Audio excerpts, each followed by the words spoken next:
Yes, people, welcome back to the channel. Hope everybody is doing well this Friday night. It is on the eve of the biggest Manchester United versus Arsenal clash, a title decider, and we'll meet again in the Champions League and the FA Cup final, and everything will be amazing because we'll beat each other up on the pitch and win trophies at the end of the day. That's in an alternative universe where Ferguson and Arsene Wenger are still in charge and still at the peak of their powers. Instead, we've got one meme team and a dead team. We've got a dead club and a meme club. I'm joined by the super fan that is now Los Blancos. Top Gooner has turned into Top Blancos. Top White? Top White? Or what would you label yourself as a Real Madrid fan, Anthony? Well, I got the shirt. This is the shirt that my missus got me for Christmas, was a Real Madrid. I don't know why. I think she saw She the first. she'd had enough. She'd had enough She's of had your enough. ranting, and she's like, "I'll get him a shirt of a club that he don't have to rant about She every did, other yeah. Yeah, weekend." she did. She's I thinking think she about you. saw Flying She's Emirates on there, and Flying Emirates, and it thought it was Arsenal, but obviously it wasn't. So it was Real Madrid. I did actually wow. say that, but it was a Christmas present, so that's that. But She's put you an upgrade, hasn't she? She she's put bought you an me an upgrade. She's thought upgrade. about you. She's thought about you. Yeah, That's the she's most bought me important thing. a shirt from a team that can actually win trophies, not like Mikel Arteta or a club at Arsenal. And, you know, where we're going to struggle to finish top four maybe this season. But well, so, apologies about the dog in the background. That is a dog. That's not the missus. But Now the dog's a Barcelona fan. He's not happy. but yeah, she's a Barcelona fan. Yeah, He's not happy. But funny you should say with Arteta not having won any trophies since borrowing Unai Emery's squad to win something.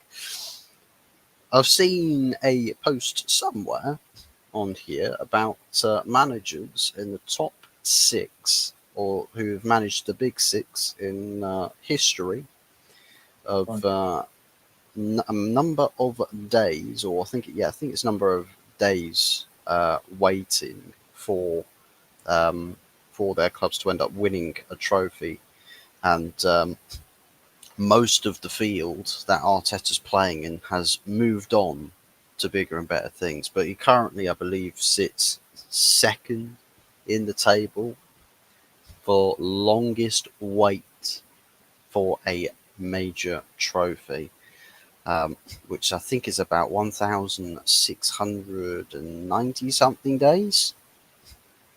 yeah, Everybody else around him is either no longer managing at their clubs or is not in management at all. yeah. And the only manager that's got more than him, I believe, is Maurizio Pochettino at Tottenham Hotspur, where he went 2009 days without a trophy. So he's in. He's it's weird because he's in company with a lot of other managers that are deemed as horrendous failures, but he's also in certain stats lists where his first 200 games he's managed, he's amongst the top 10 best and highest win rate percentage within his first 200 games. It's really weird. He's literally only just behind Sir Alex Ferguson with a win percentage. He's ahead of Arsene Wenger from his first 200. Pep Guardiola's just ahead of him. Yeah, it's a really weird situation because it's one of those where it's a fork in the road where you can either say, "Oh my God, statistically looking at that, Arteta's a world class manager," and then you look at the other stats, you're like, "But that's also some of the worst managers down that path as well." So which one is it? Is it he's a great manager, or is it all just being led down the garden path? Uh, I'll be honest with you, Fuzz. From my point of view, I think he's being led down a garden path. To be honest with Hmm. he's.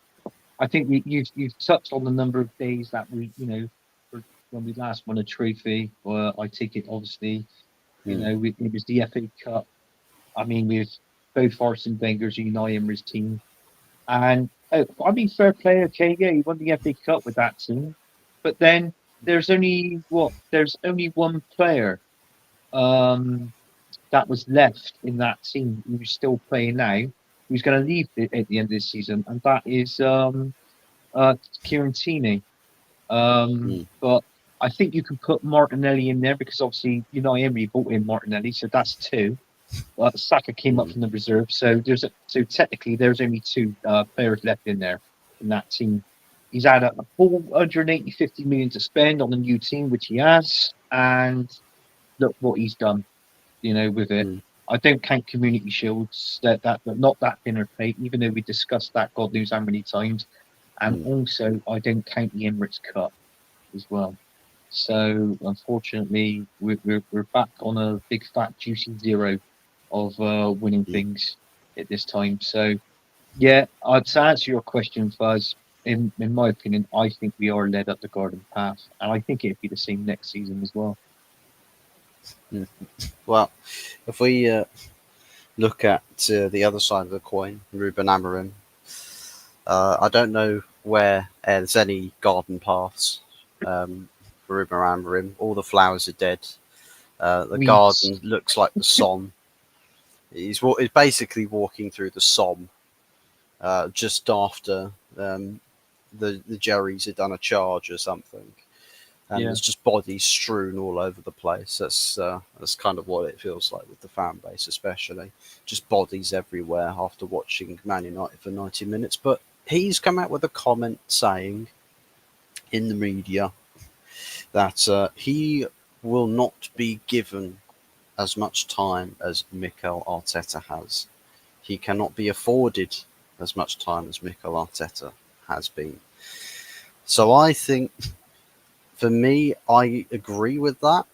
I'd say, yeah, in any case, regardless, even if Amarim did at the level as to what Mikel Arteta has been achieving with Arsenal, I would definitely say that Ineos still wouldn't look at that and think, oh yeah, we'll 100% keep him on.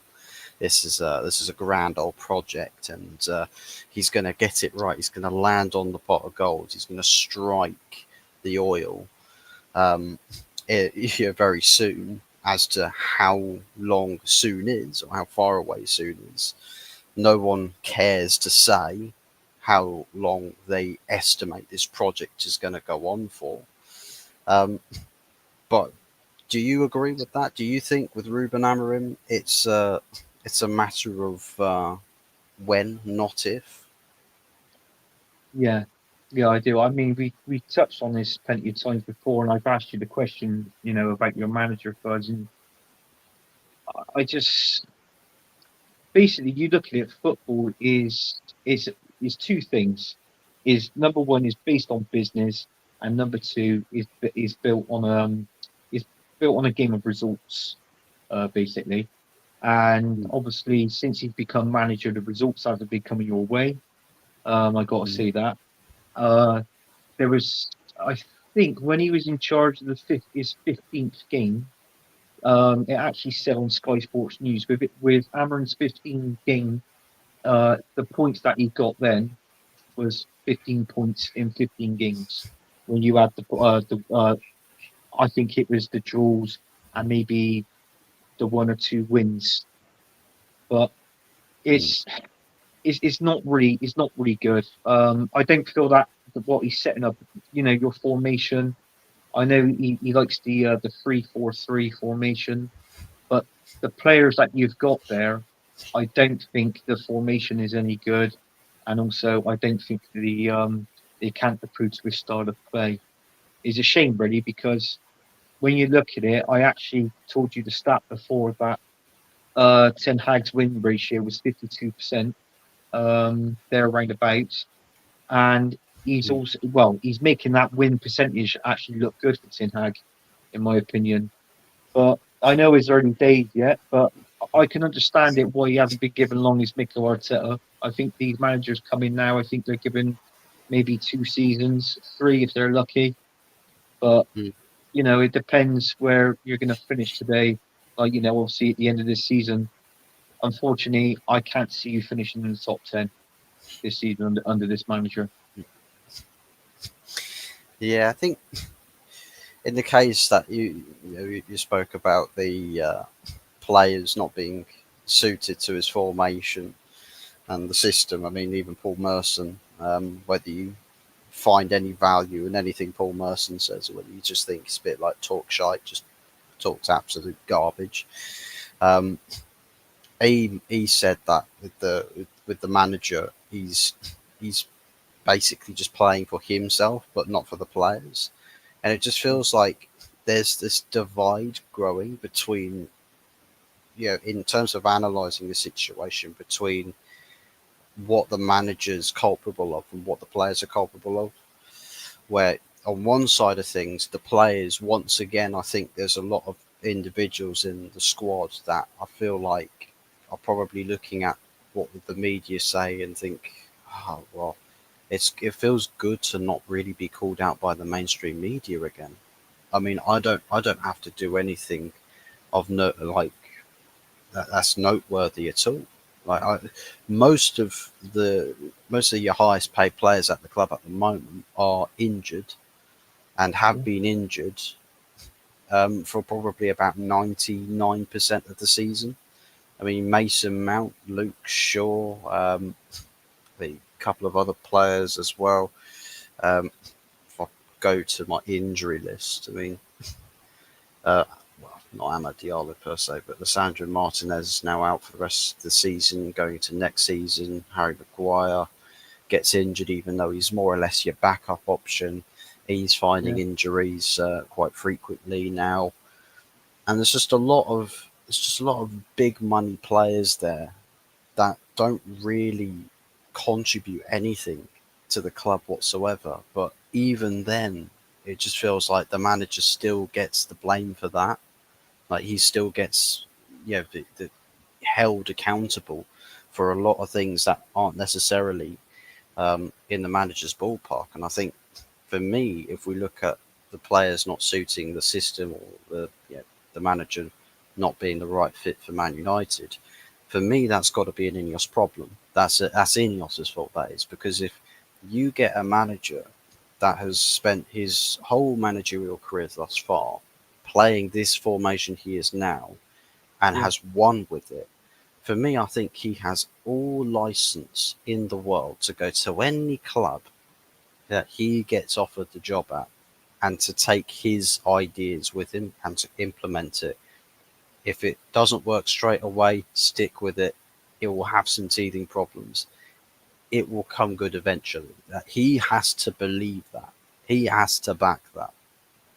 But the problem is if he's been dropped into into the lion's den with absolutely nothing, no spear, no harpoon gun, no mini gun, no RPG, no plasma cannon, like nothing to defend himself at all. Right? no, What is he meant to do? And it feels like that's kind of been the situation. They've gone with, oh, I know a fantastic person who's great. He's a fantastic gladiator. We'll get him to go into our coliseum, but let's not give him any tools to fight this fight in this gladiator match. That's kind of the situation. You take a manager that's got good promise, put him in a job, no real thinking as to why. Why do you put him there? Why do you put him into a job? Not really back him properly in the January transfer window. Not really try and shield him. There's no protection for the manager from the board, no. and he sort of has to sit there with every passing press conference, just looking more and more and more miserable. There's a picture from his first press conference versus his most recent one. His first press conference, he's got creases from how much he's been smiling. This other press conference, you just see tear streaks, Yeah. and it just feels like that's kind of been the situation. Like the hiring process for managers has just been, let's just get the good name, the trendy name, the best up and coming, but let's not bring him in to shape this team around his image. Let's bring him in with the intention of just continuing down our idea of Man United, and he has to either sink or swim with what he's got there. And every manager in the past has tried and tried and tried and fallen flat on their faces and failed. And every Yeah. time that NDA expires, there is not one good thing that stands out that a manager has had to say about this team. Not one. So No. I think that every time former employees will tell you what the problems are, but no one Yeah. cares. No one's interested. The players, No. yet again, are being told, you're not the problem here. It's only the manager's fault. Where do you think, for Man United's case, where do you think Manchester United can break that cycle and absolutely get out of the gutter in constantly only sourcing the blame to one point in the club? Uh, do you know what, Fuzz? I'll go back from the start. Obviously, when you selected this manager when he first come in, and you said he had a smile from ear to ear. Mm. At the end of the day, if anybody gets off the Man United job, the biggest club in England, not just England, in world football, right? You're Well, going to be one of. smiling. Or one of, yeah, let's say one of. And then, in all fairness, as the games was going on, yeah, and we seen it in his press conference when he talked about this team, and he said this team wasn't any wasn't much good. They're not going to be able to do anything, right? That was his own opinion, but it's like what you said. He wasn't really backed in the January. But Mm, I think the reason why he said this about this Man United team was because in my opinion, I thought he was trying to defend himself because the critics in you know, the press and the Sky Sports news people, they were constantly on his case, on his back, throwing him certain random questions, and obviously questions that need to be asked. And he was answering really well. But then, I mean, regarding the manager, boys, I get that what you just said. mm, It's when the players aren't playing well, they're not performing, the results aren't there in the bag. In all mm, fairness, it does come down to the owner because we know that the owners actually buys in the players. It's not the managers anymore. That's the reason why they're not called managers now, they're called head coaches. mm, So obviously the owners buys in these players and the head coaches, they put them in the team, rotate the system round to get the best out of these players, obviously to win and get results. That's it. But mm, unfortunately, it's not there. Do I blame Amarin? Like 100%? No, I don't. But when you look at it, Fuzz, and you read between the lines, for some particular reason, the buck stops with the manager, and it always does. Even though no matter how hard it is, and you can turn around and say, "Well, this ain't the manager's fault." Yeah, you can look at it, and yeah, you can read between the lines. But unfortunately, it always comes back on the manager, whether it's results, playing performances, players getting sent off, losing games, picking up a point here and there. Never, it's like when you look at Man United's ratio, it seemed like you were winning one every 6 games there around about. So, mm, do you know what I mean? I mean, the results is not there, but unfortunately, it stops with the manager. I personally think when you look at his time when he was at Sporting Lisbon, he did really well and how much he changed that team. And let's not mm. forget, he's a young manager as well. So he's still learning. How old is he first? 39, 40? I think he's just recently turned 40. So there you go. I mean, so that's it. And at that age, at 40, being the manager at Manchester United, one of the biggest clubs in the world. I mean, you look at back on history, and it tells you that. So it's a big step for him. But it's like what I said.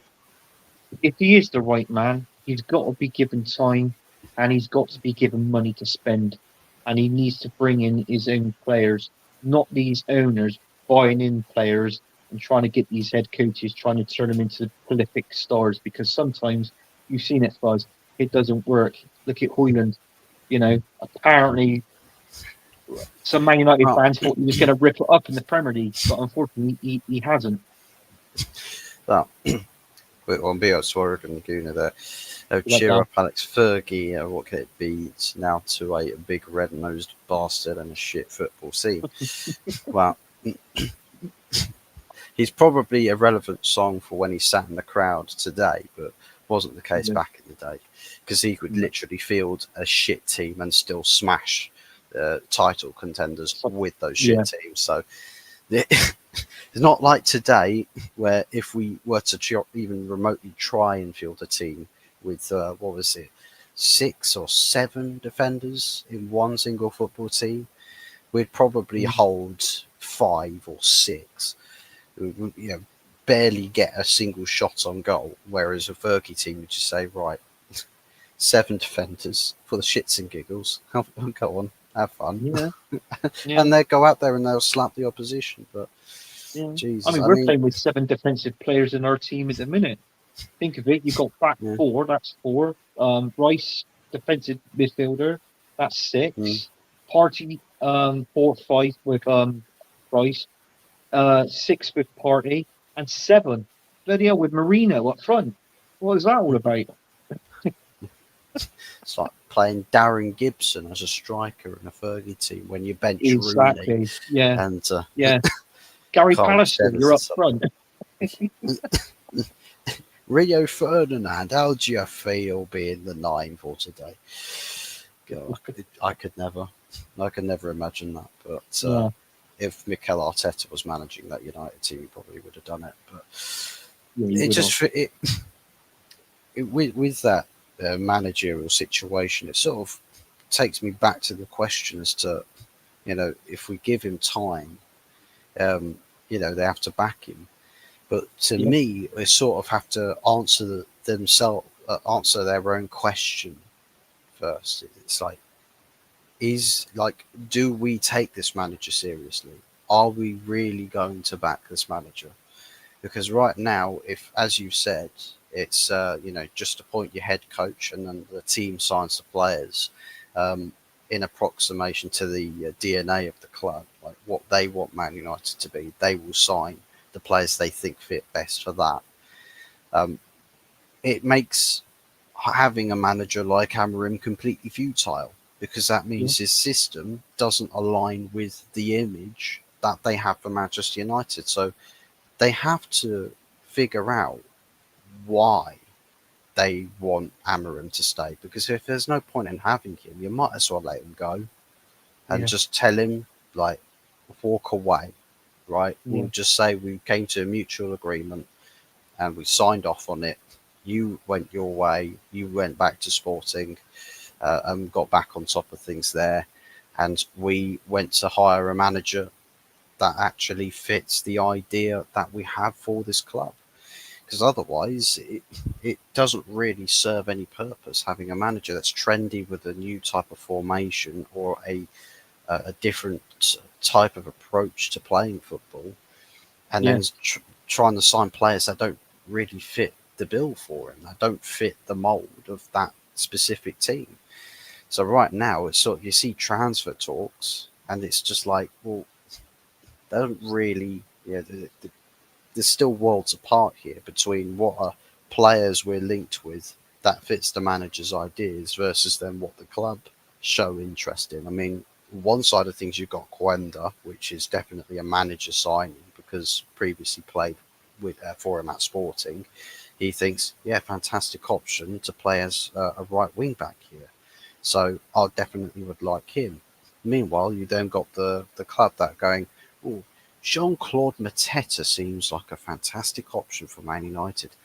I'm thinking that to me doesn't really make an awful lot of sense. But at the same time, in retrospect to Hoyland being at this club, I think every striker on planet Earth with a pulse is probably going to do a better job at this point.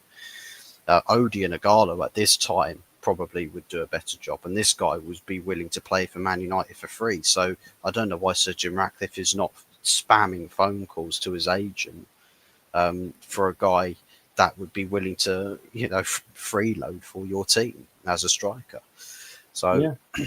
it, and another thing that I can say about having an ownership that signs players for the manager, it feels like it's just a whole money making scheme where you get a manager, you bank on a manager being able to get the best out of projects, right?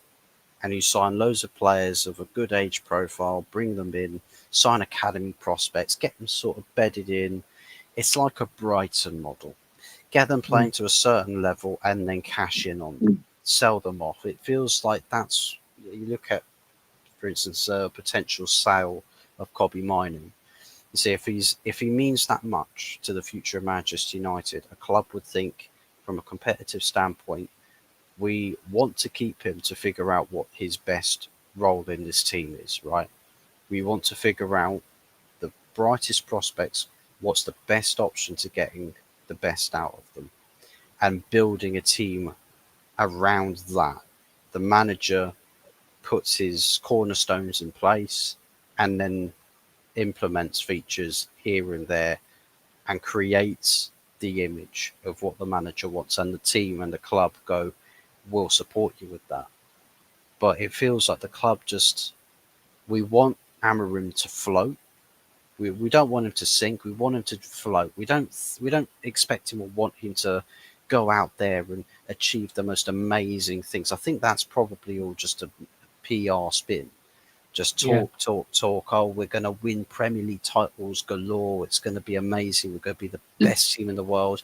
We're going to have the Manchester put back into Manchester United, and so on and so forth. Will be called Manchester United.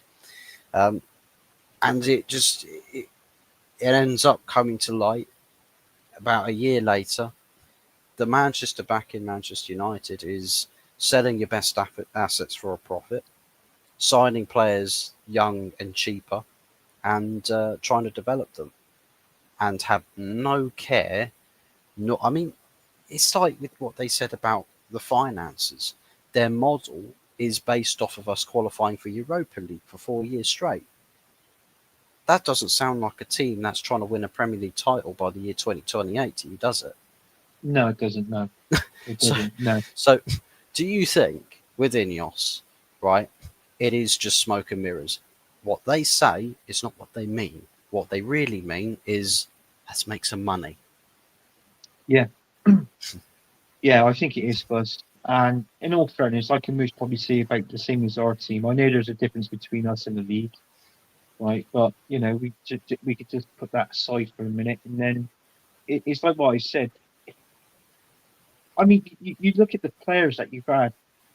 I mean, with Man United, Rashford being a good player, Sancho was a good player, Anthony was a good player. Obviously, you've linked them out. You know, Zertsky came in. He was poor, and now he's starting to create Zersky as that sort of, that poacher, that fox in the box, and he's causing problems within that 18-yard box.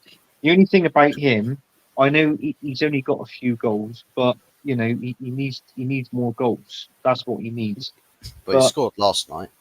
he scored last night, yeah, in the 1-1 draw, which I thought I'll, was, yeah, I'll tell you what, it does wonders, doesn't it, when you get a player that crosses into the box. Some really, really special things. I mean, Diogo Dallo should watch that one cross on repeat over and over again, yeah, because he should have had like 2 or 3 assists if he had just, played as an attacking wing back and crossed in. yeah, But the guy's like, the guy's just scared of crosses. yeah. I think he is. Yeah, is he a good crosser of the ball, though, for us? I mean, it's very rare. The Sometimes you. funny thing is, I think he is.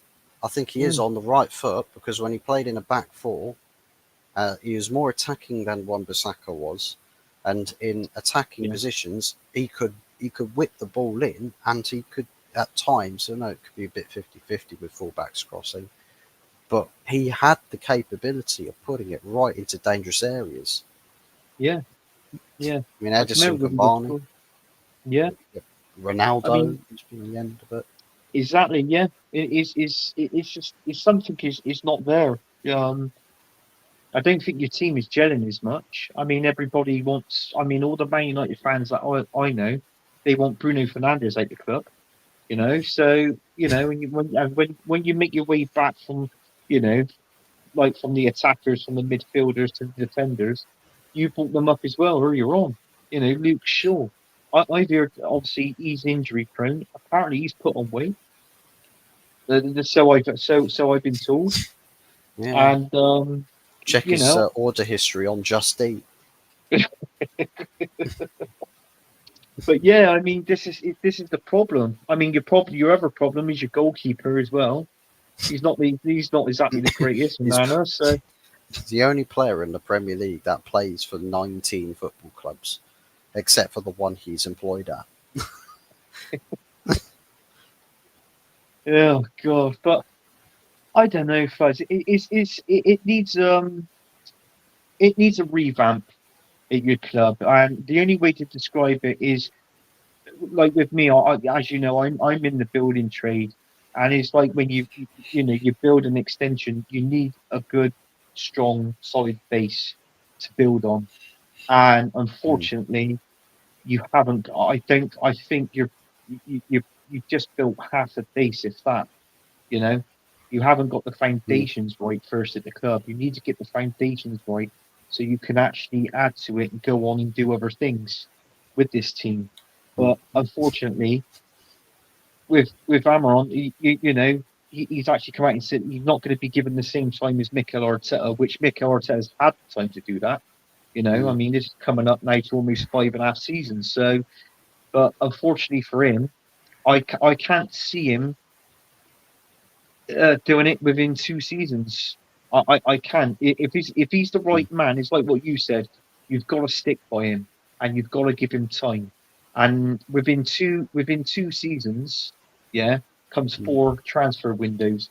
It's no good buying in 2 or 3 of them and not bothering him with the last one that's in yeah. January. So there's no point in that. The team like Man United, you need to be buying pretty much in every transfer window just to get some stability into that team. It, that's the key word for me is what is missing at Man United is stability because you haven't got that at the minute. So unfortunately, it depends on what he's got money, what the finances are. I mean, there's talks of you having a new stadium as well. Mm, That costs money. There's talks of players leaving, and when I'm saying about talks of players leaving, Buzz, I mean most. I think about 60% of your players, and I've read this. They've actually said this on Sky Sports News as well. 60% of your players that would leave will actually leave on the cheap. mm. Well, And there's also somebody mentioned about Anthony. If we have to sell Anthony, if we want yeah, to make a plus on PSR this summer, we have to sell him for at least 32.6 million, yeah, and that's a push. That's a big push to try and sell him for that amount, yeah, and that's just to make up on PSR. Otherwise, we sit in another loss, and it's like with some of these players, it's like it's hard. It's really hard to sell, but you have to do it because yeah, all it takes when you bring other players in, what's abundantly clear is that this cancerous mindset has mm, existed before when Bruno came in. It yeah, was around. It was an issue before Bruno came in. So now Bruno is at the forefront of one of those players that feeds into that disastrous mindset. yeah, It makes it abundantly clear that you can't just one or two signings here or there per transfer window. You have mm, to do what Ralph Rangnick told you to do. It's not a cosmetic surgery, it's open heart surgery. You're taking it is. everything about that team apart, get rid of everything. The plate has to be clear. It's like as reference to your building trade, when you get a new build house, the foundations, you stick the foundations up, but then you get the building inspectors, they'll look at that and they'll go, I mean, it looks good, but there's one or two critical errors here and there, and Yeah. that compromises it all. Oh, great. You can't do a little cut open the hole there and fix that. And cut open, no, clear the plate, Yeah. everything down, start it from scratch again. At Manchester United, we need to sell the squad and Yes. start it from scratch, because if you get one bad apple in that team, it's a disastrous mindset and it is contagious, It especially spreads. when you've got a player who's got big influence. And we've got loads of players who can influence a teammate. I mean, how long before Patrick Dorgu inherits bozo genes and starts doing madness like Diogo Dallo? I mean, how Yeah. long before that starts to become a case where the fans start saying, "Oh, Dorgu's shit. We should sell him. We should sell him." At least we'd be able to sell him because the wages are quite small, so that shouldn't be much of an issue if that does No. come to pass. But you can't sort of. It's like I've said before. The rate in which you have to sell and buy has to be quicker than the rate it takes for one player who's a rotten egg to infect everybody else with a loser mentality at that in that dressing room. You need Yeah. to flush them out. Yeah. There was a Yeah. conversation recently about the mindset thing that Rio Ferdinand was involved with. That youngsters or people who go to Manchester United and think you've made it, and it's like there's loads of people that even in the experienced part of the team under Ferguson were constantly reminded, you haven't made it, guys. You haven't made it. You just won the Champions League, the Premier League, and the FA Cup last night, but you still haven't made it. Exactly. Nobody here's made it. No. So you keep on top of it to keep proving to yourself and everybody else and your teammates that you're always pushing and striding and you're always looking up the mountain. You're not looking down and saying, oh, well, we're comfortable now, because that's complacency. And Yeah. that's where you can start to feed in a negative mindset. And it feels like the peak, the mountain peak for complacency, didn't even reach to the point where you win major trophies in this team. It was Mm. just, oh, did you beat a big opposition? Oh, you did. Oh, okay. Was it a good scoreline? Oh, it is. Oh, okay. Well, now the whole team is going to take a nice week-long holiday, kick your feet up, drink sex on the beach, play volleyball with some bunch of Brazilians, and enjoy the high life. You've truly completed football with a Yeah. 3-0 win over Ipswich Town, for example. You've really done yourself proud. It's like that's the mentality we've adopted today. Whereas beforehand, this team would be relentless. This club was relentless. It won the biggest honours and then was straight away, tomorrow morning, it's a new day of training. Mm. You just go again. And I feel like we would tie this into Arsenal's predicament with the mentality side of things, because you're in a semi final and you looked so gutless in that semi final for the Carabao Cup against Newcastle. And some people will say, oh, but it's a competition beneath us. But I say it's a complacency in the dressing room to say, well, it's far enough in the competition. We don't have to go further than this. It's a semi final. So the complacency sets in, and you look like you're second best to absolutely everything. And I don't know how whether you'd agree with that, whether you Yeah. think that there's points in the season where the squad assesses what it's done and thinks, oh, we've achieved our goal, we've achieved our minimum target, let's relax, let's settle down, and let's just barely scrape by kicking a ball around for 90 minutes, regardless Yeah. of what the result is.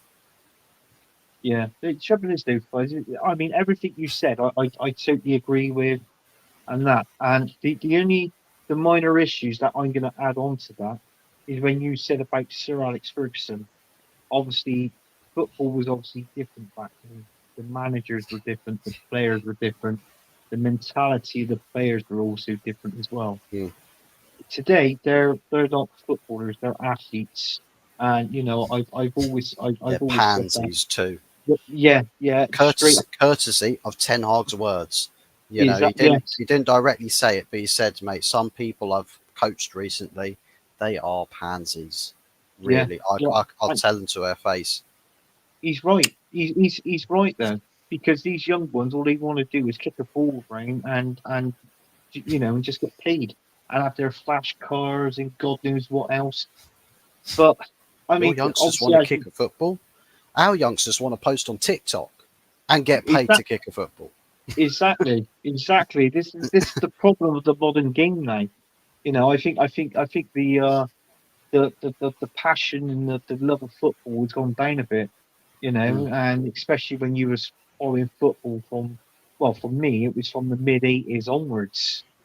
mm, So I can tell you there's a difference between the games then and now. But uh, I thought that everything's gone too soft now. I mean, it's like, oh, look at that player. Oh, did you see that little run he did? And oh, did you see that nutmeg?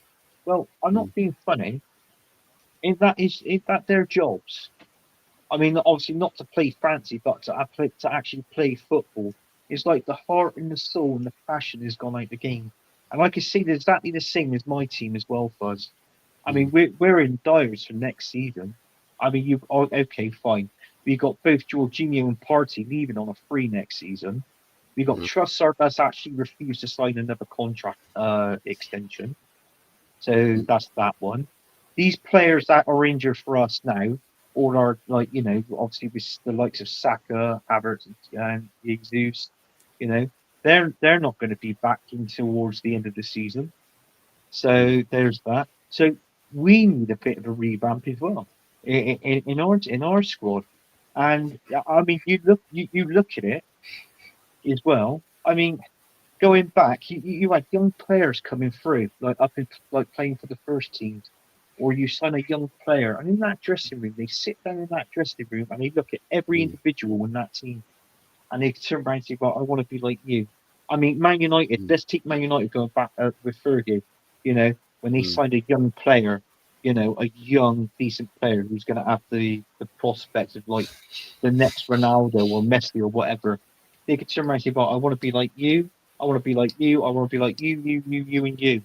Right? mm, You haven't got that today. What young player at Man United? Who have they got to look up to? Your experienced mm, player. Who is he? Uh, Harry Maguire. Okay, fine. You really want to be like a Harry Maguire, do you? All right, Christian Eriksen. He's just started roughly playing, like getting into the team and that now. But there's nothing there, and there's nothing there at our team as well. So I mean, if our youth players are not actually saying this that they want to be like these certain players that's playing first team football for both teams, mine and yours, what chances have they got? mm, And what chance have they got to win games, win trophies, and go on to better things? They haven't, have they? So it's you you're just stuck in that one situation. And I believe every team is like that.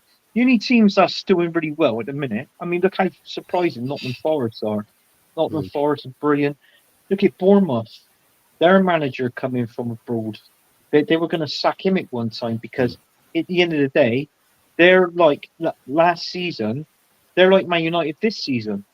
And look how he's changed them. He's brought in a couple of players. He's gelled the system in, and they're like sixth in the league, aren't they? Bournemouth, something like that, sixth, seventh, maybe. But I mean, that's decent. So you've got to look at the perspectives here. Where Bournemouth are, in all fairness, that's where Man United roughly should be now. With that team you've got now, but unfortunately, you're not. mm. Well,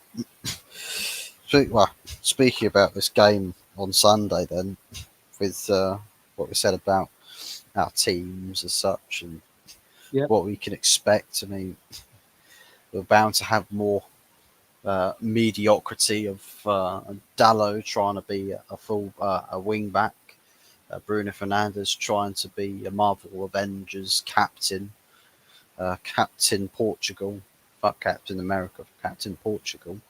Although it's a bit like the kid that's in his bedroom trying to play make believe and gets embarrassed when his parents walk in and catch him, pretending. That's kind of him pretending to be a Man United captain, and the parents walk in. Is just like, don't be silly, Bruno. You can't be a Man United captain. That's kind of what we've got at the moment. Rasmus Højlund trying to figure out which way's south and which way's north. It's like a compass in the Bermuda Triangle in terms of Yeah. facing towards a goal. It's just all over the place. He's spinning around. If he was in a video game for Steam, Valve would detect it as a cheat software and get him banned. They'll ban him from life. And Mm. this is just the situation of Man United squads versus Arsenal.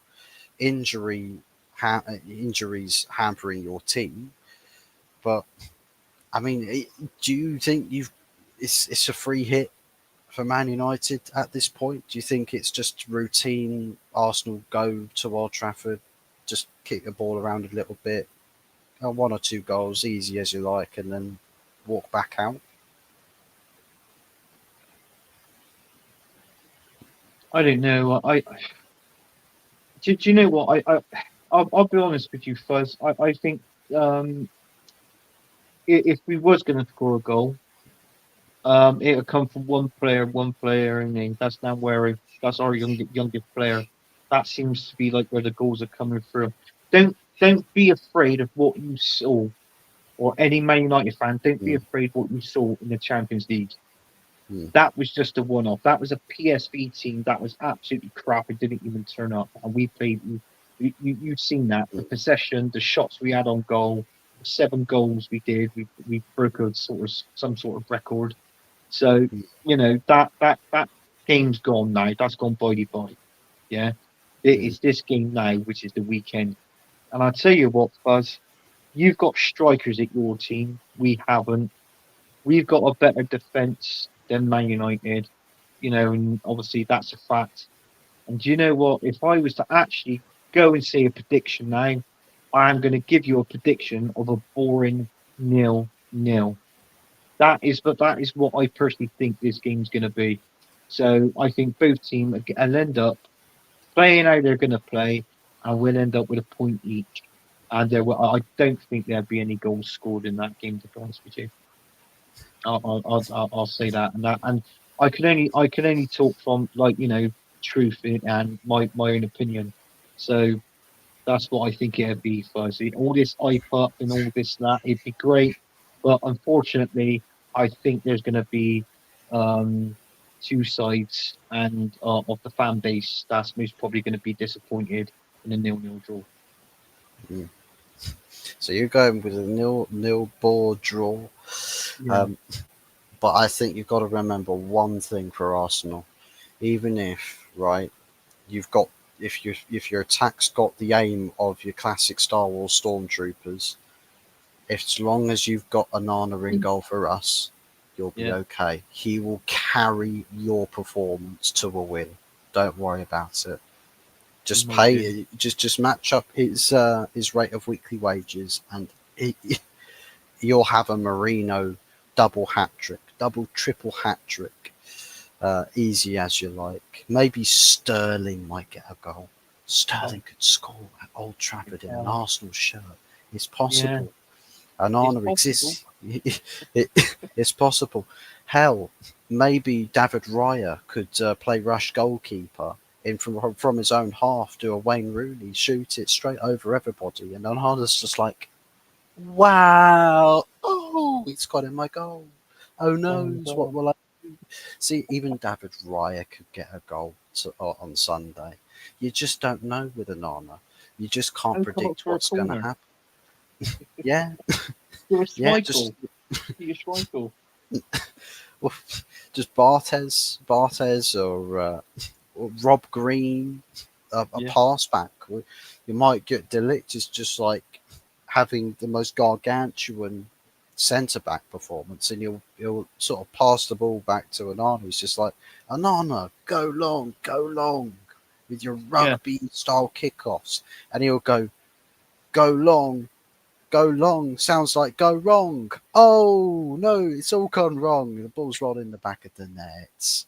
Delict own goals, stinker and hook. It's all written in the stars. It feels like, yeah, but I'll say one thing about Anana, right, is that in all seriousness, where he has the most atrocious games, then he'll have one game after that where you can't beat him. yeah. It's just the most typical thing. I what if Anana puts in an Allison versus PSG performance? True. Like, and then he'll come out with there'll be a big love fest in the fan base. It'll be everybody just everyone's walls were once painted multiple colours, and now everyone's interior walls are painted white, as long as you support Man United. And also, you'll have portraits of Andre Onana around the house. It's a bit like North Korea. You have to have pictures of your supreme leader in your house, and you have to worship him like your god. And some of our top reds will probably do that for Andre Onana if he has the masterclass. But that's just top red slash top gooner mentality. I can imagine that if Yeah, you end up winning this game on Sunday, it's going to be once again lifetime contract for Mikel Arteta. And yeah, oh my God, we're going to win the Premier League, and you probably will get some of that. You'll get that sort of. Well, it's we can win the Premier League. You can see it right now. AFTV fan cam or Egal comes out to say, "Oh, if we win this game at Old Trafford, it's a title decider. If we win this, we've won the Premier League, guys. We're winners. We're not favourites. We're not closer. We've won it. We've mm, absolutely won the Premier League." Do you think, right, that with this game, your fan base are prone to actually seeing it as a game where your fortunes for the season will turn around? Or do you think it's not anywhere as significant as that? It's just another game in the Premier League campaign where you're slipping away from Liverpool's reach? I,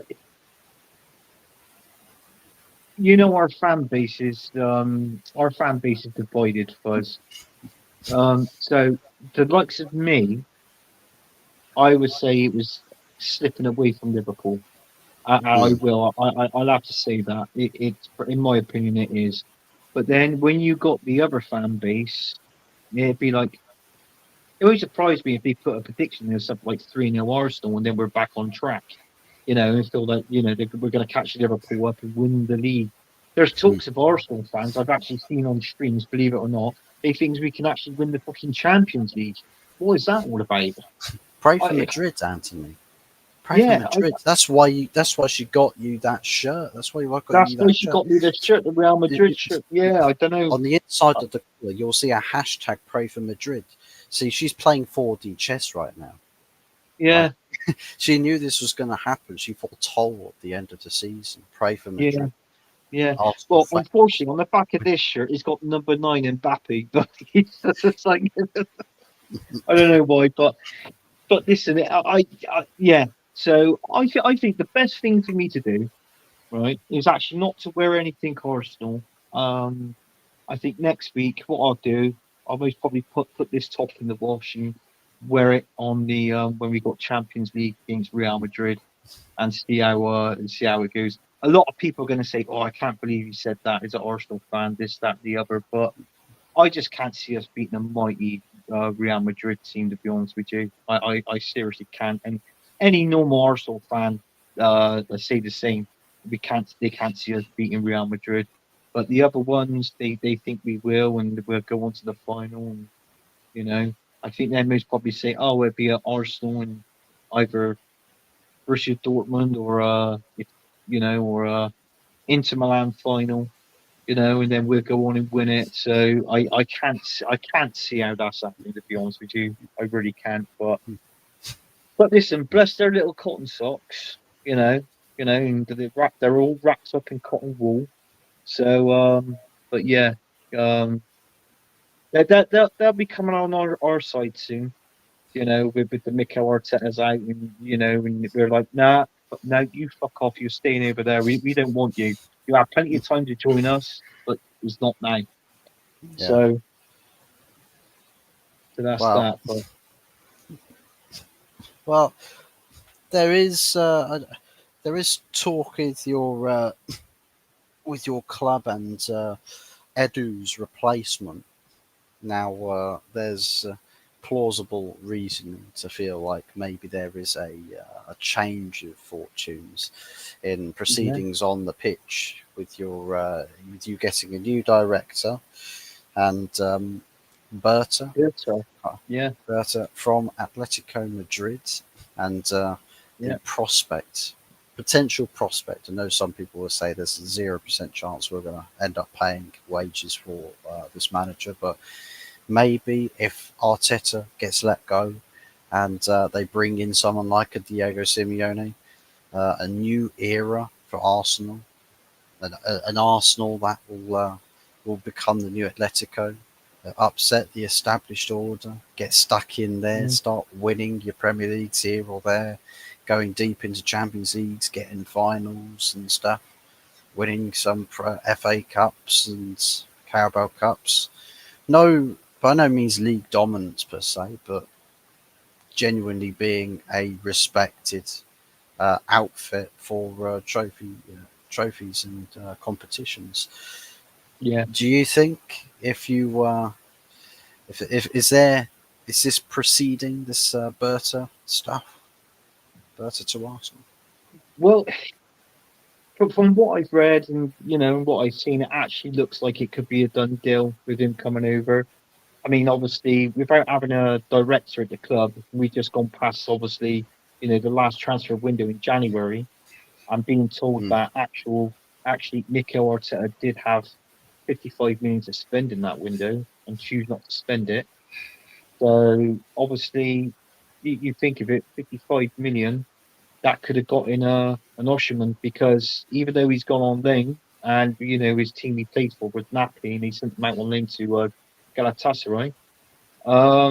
Napoli actually reported that they would have accepted the 55 million for Osherman because they would have been obviously mm, won 55 million pounds off Richard, and obviously I think he wasn't getting on at the club or stuff like that, and it caused a bit of a ruckus there. That was why he sent him out on loan. So they would have departed their ways as well and being 55 mm, million pounds richer, but Mikel Arteta choose not to. So nice one for that, Mikel. You're amazing and a prick at the same time. But mm, what I like about this guy, Fuzz, is if he does come in, I personally think for a financial director, I think he might be the right one. I think he'd be more. He's got more experience than Edu. When mm, he was there. So, and the good news is that this guy, when he comes in, if the results are not there, and not just the results, if it's in like another trophy mm, less season under Mikel Arteta, I think he'll sack him. I think he'll get rid of him. mm, And obviously, you're talking about a Diego Simeone coming in. Don't get me wrong, I would love Diego Simeone to come in, but I personally, myself, I can't see it because he's actually one of the in wages, he's actually one of the richest managers in the world. mm, So I believe I put a comment in about he's on about 40 million, but it turns out he's on between well on English money he's between 33 to 35 million pounds on wages. But then again, mm, if we want him that bad, we're going to have to offer him a wage and offer Atletico Madrid something in the process of him leaving to come and join us. So all in all, I think you'd be talking around about 45 million pounds a year, at least 10 million pounds a year more on his wages for him to come over and accept to manage us. Personally, I mm, can't see it because I don't think Arsenal would offer a manager that in wages. I mean, you look at Unai Emery; he was on 6 million a year. Arteta started on 6, and amazingly, within 5.5 years, he's on 15. So he's sort of roughly 1.5 times, you know, his wages. Well, actually tripled his wages actually. So there you go. Well, if you ever doubt Arsenal potentially getting someone like a Simeone Yeah, because of the wages, just remember your club was happy to put Mikel Arteta in his first ever job on £15 million a year. So yeah, I'd say never when it comes to contract size for a manager. no, But then again, Arsenal do show that if they're happy to spend money on somebody who's unproven, that they will be willing to spend if they get convinced that it's the right thing to do. And Berta will probably be that sort of person to do that.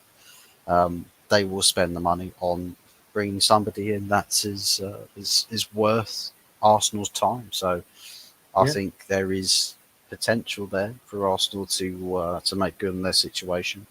Um, do you reckon that will make a lot of if things do sort of take that upturn um, with getting your new director in and he appoints a new manager? Do you reckon that's pressure on the Cronkies gone, or do you think there should still be continuous pressure there to always deliver and not sort of like take your foot off the gas? I think no matter. I mean, you could be an owner of a football team, as a football club, sorry, and that you'll always have pressure no matter what, whether it's Mm, small, a little bit of pressure, or whether it's high pressure. You know, it's always going to be pressure of an owner of a club, and obviously, you know, they're I feel that they've got to listen to the fan base a little bit more to see what we like at our team. You know, the sort of one or two players that we want and that we need. mm, But regarding that, I did personally, I didn't really have a problem with the Cronkies at the minute. I mean, they backed Mikel Arteta. I mean, they couldn't even barely back Unai Emery. Let's be honest. mm, You know, they didn't back him at all. So obviously, they backed Mikel Arteta. If you've got a manager that's come in that was a number two at Man City, and you've backed this manager, I'm sorry, but you've got to back a world class manager as well, because that's what Diego Simeone is. He's an elite manager. He's won trophies. You know, you just his CV's not going to lie. He's all there on his CV, which that is a good manager, by the way. Um, to have a decent CV. But yeah, it's going to be it'd be interesting. Personally, for me, it's like what I said. I would love him at the club, but for some particular reason, this is Arsenal Football Club we're talking about. I don't know why. I just can't see Diego Simeone coming in and managing Arsenal, even though how much I would love him to. I just can't see it because it's the wages. Unfortunately, mm, that's the only the problem that I've got with it. I mean, obviously we've got the money and we could pay it, but I just feel that our club won't just do that. You know, they'll pick the next. mm, They, if Diego, let's see if Simone was top, you know, and you had the top 10 managers that could manage Arsenal and most probably take them to the next step and win trophies, I guarantee you it'd be the manager that's in the middle. That most probably be in fifth or sixth position, and that'd be the manager that Arsenal most probably go with. mm. Yeah. So at least it's like at the end of your tunnel. Ours Yeah, is just, unfortunately, it's been bombed by some paramilitary our tunnel and it's collapsed on one end. yeah, Our train doesn't have a reverse gear. We can't go back the other way. We just have mm, to bomb everything and just sort of put us out of our misery, to be honest, and yeah. just start again. Just dream anew. Start with something else. Let's turn FC United and Manchester into a Champions League winning club. Let's do that. But we're pretty much coming more or less towards the end of the show. We'll wrap things up with a score prediction for this game. I believe you went with a 0-0. I went Do with you, a do you- 0-0. Yeah, won't change that or push that to a 1-0 Arsenal or a 2-1 I Arsenal? could I could push it to a 1-0 Arsenal, but the way I look at it with the goals, Nah, I thought that there's only one player that can score. Do you know what, Fuzz? It, I know everybody says one prediction. I mean, there's two. My heart is saying 1-0 Arsenal. You know, Mm, obviously now where he gets to get the goal, but my head is saying 0-0. mm. And I sort of feel that same sentiment. My heart says 1-1. Yeah, just it's like we'll start really well. We'll first half we'll find ourselves a goal and we'll think, oh guys, we'll be excellent in managing the game. Then second half will literally the Mm, ball will be bouncing off everyone's face and arse, and then it'll bounce off Sterling's hand or something with his little T Rex arms. It will go in, and Arsenal will then try as they might to score another goal, but just not have the quality. I can see that being a thing, but that's what my heart predicts with the game. But I think this will probably end up being something like a 2-0, 2-0 Arsenal. I just feel mhm, like there's not really going to be the chance creation whatsoever from Man United. mm, Our best performing players are not available, so we're mm, sort of a very defensively set up team, expecting to challenge one of the better defenses in the league. Um, don't have to worry about it necessarily being a complete blowout. But then again, you've proven that you can do it. Yeah, you can get your shooting on target. yeah. PSV 7 goals in that game. It reveals that there's potential with At least I know one of your forking out predictions. those scores. At least I know one of your predictions. Then you're going to put in because I haven't put my predictions in yet to Tony. Mm, I don't know if you have as well, Fuzz, but at not yet. least well, you know mine. I'll most probably say 0-0. That'd be my Mm, prediction. Yours would be 2-0 Arsenal. So on the mm, rest of them, so I obviously I don't know what the rest of them are, but at least we know what our mm, ones is yeah, during our match. yeah. But yeah, hopefully, um, my prediction gets me left with egg on my face, and it's like another 8-2 to Man United. That'd be nice. But Oh, no, that's not no, happening. that's not gonna That is happen. not happening. I had the piss ripped out of me out of that game. I was literally fuming. I think, do you know what? I'll tell you the truth now.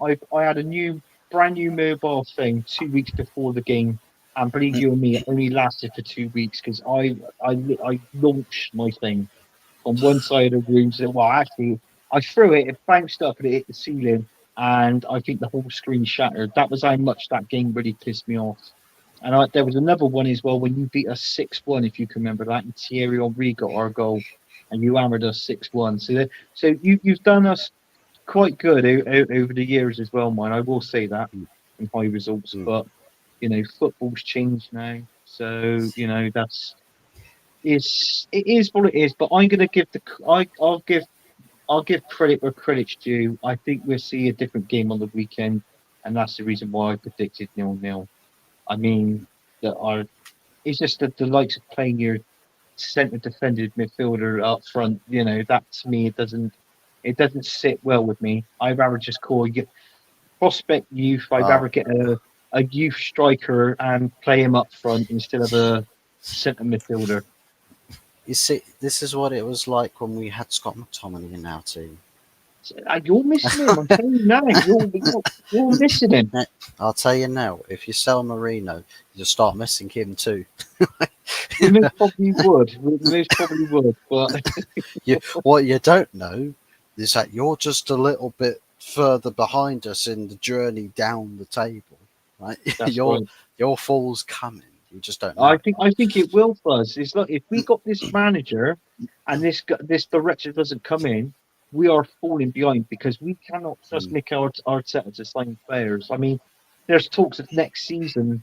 Apparently, he's going to spend 100 million straight away next season, 50 million on Zubimendi, and apparently 50 million on Nico Williams.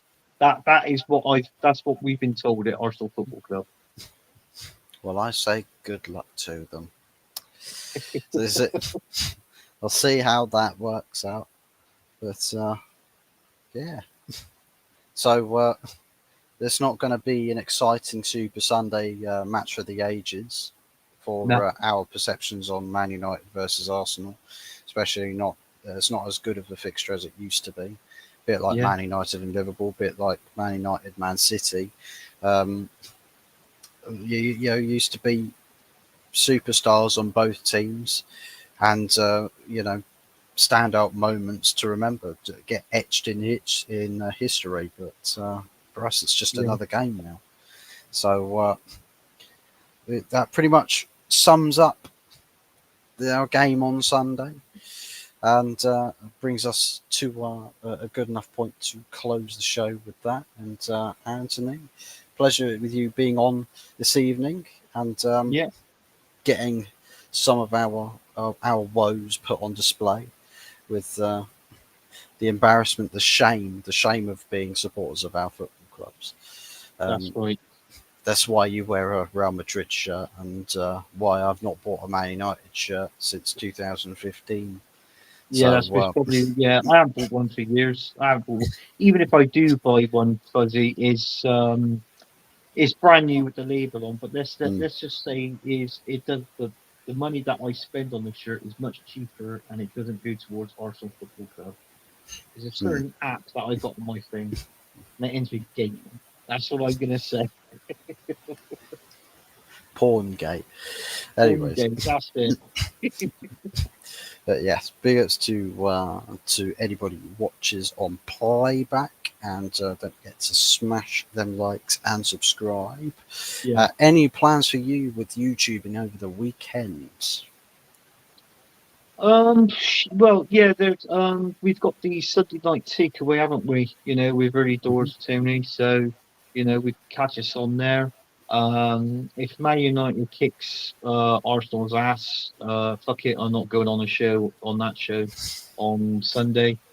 Maybe not even go on it on Wednesday, but that's where you can find me, Fuzzy, and obviously Tony, on Early Doors Football TV, on the Sunday night takeaway, and also on Wednesday the good, the bad, the ugly show.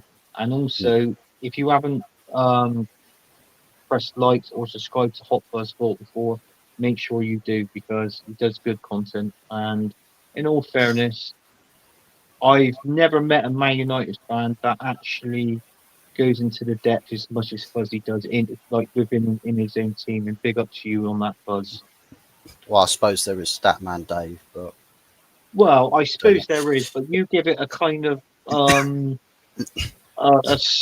of a a glazing. sparkle chocolate milk kind of thing. You give it an essence of something. Of Manchester United. So that's what I like.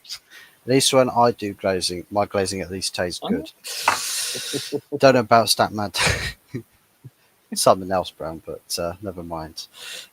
We'll end things there before we go too far, and end yeah, up taking a shadow ban, because I feel like I've been shadow banned into a real ban. yeah. Talking about people glazing and stuff. So nonetheless, thanks for watching, people. Thank you once again to Anthony for joining me, and we'll see you at the very least on Sunday night for the Sunday night takeaway show, which hopefully, now that I haven't got Tony's perms, I can actually share back to my channel now. So Oh, hopefully you there should be can. a stream on this end now. So Yeah. you two are co-owners now. If you got the power you got the power to mute, you got the power to throw people backstage, and Bit like this.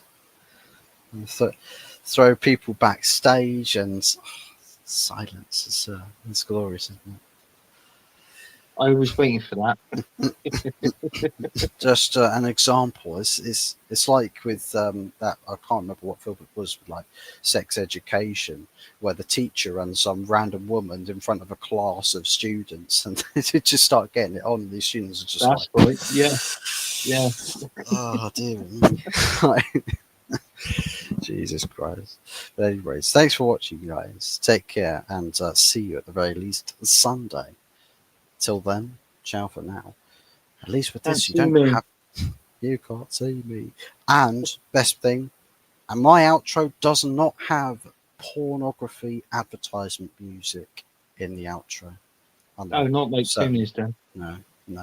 Genuinely, go on to places like Brazzers and you will find adverts which uses the same tune as he does.